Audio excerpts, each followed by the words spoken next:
a qual todos conhecem por ser o único pecado imperdoável, que é o falar mal, falar contra o Espírito Santo.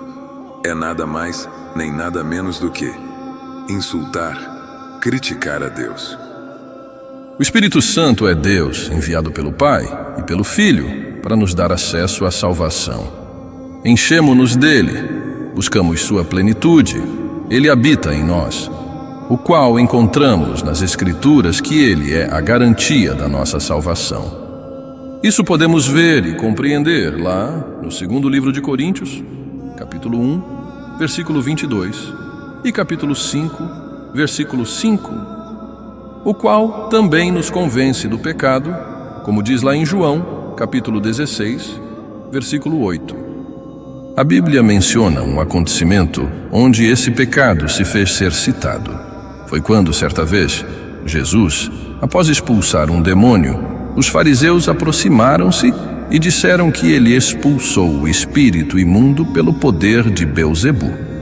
Passagem citada de Mateus, capítulo 12, versículo 24.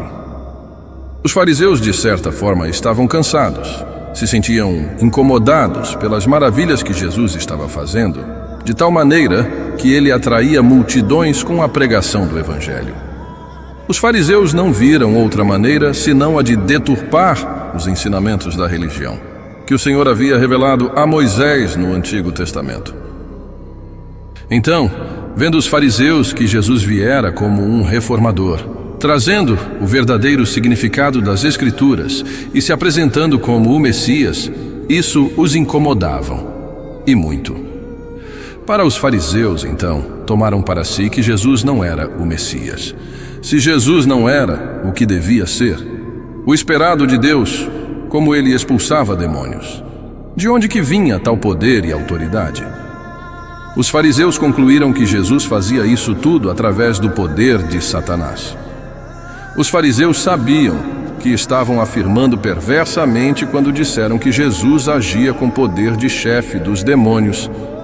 Foi então que Jesus reagiu, dizendo que o que dissessem contra ele mesmo seria perdoado. Mas aquele que falasse mal do Espírito Santo, esse não seria perdoado nem aqui, nem no século vindouro.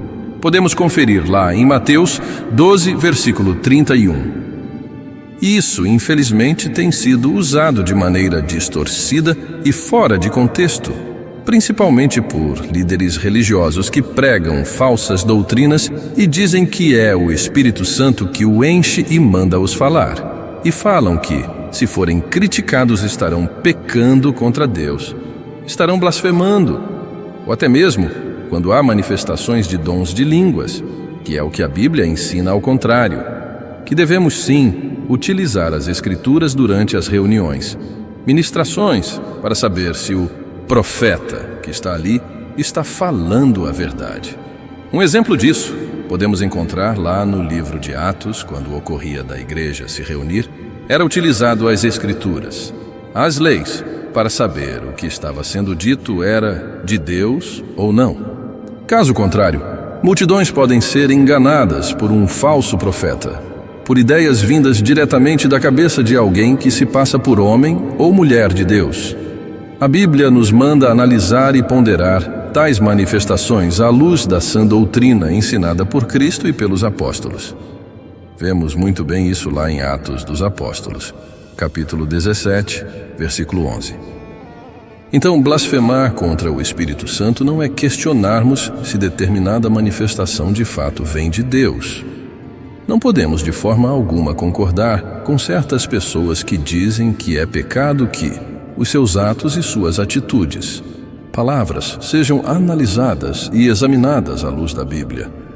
Pois a própria Escritura nos manda examinar todas as coisas e reter o que é bom. Conferimos isso lá na primeira carta aos Tessalonicenses, no capítulo 5 e versículo 21. Nos alertando tanto contra os falsos profetas, quanto aos milagres, demônios e operadores de sinais. Portanto, é preciso discernir para julgar o que vem de Deus ou não. Deus quer adoração exclusiva a Ele. Não venhamos a cometer os mesmos erros que foram cometidos no passado pelo povo de Israel, que sirvam de exemplo, que não venhamos a ser de tropeço ao próximo, pois o que mais o certificará de que pecou, senão sua consciência? Cada um se aprove naquilo que crê que não há dissolução. Façamos tudo para a glória de Deus. Sejamos um só, assim como o Pai é no Filho, Ele em nós e nós nele.